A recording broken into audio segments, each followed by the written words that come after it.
Babu alivyokuona bwana. Umekuja. Hivi tena babu. Hivi unataka nikwambie mara ngapi kuhusu hawa mjukuu? Babu ana tatizo gani? Mwanamke ana vipini hapa kwenye manii. Sasa kafua. Wanawake hawa hawafai. Wewe ana vipini humu, ana matatu. Kweli bibi yako angekuwa hivi, baba yako angekuwa na maadili kweli? Sisi watu wa dini. Unaoa watu kama hawa hapa, unachukua unatembea nao. Wewe usiniambia Lana kama huyu ni malaya huyu. Mbona unaniharibia? Mjukuu, malaya huyu.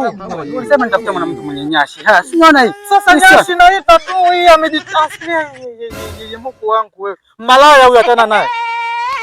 Mjukuu, malaya achana naye. Bibi yako sikumpatia kwa namna hii. Sio maadili haya.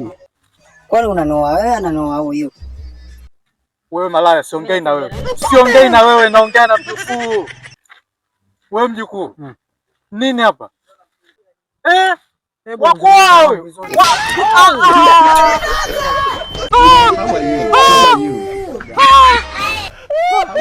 Sasa unampigia babu yako. Babu. Mpige tena.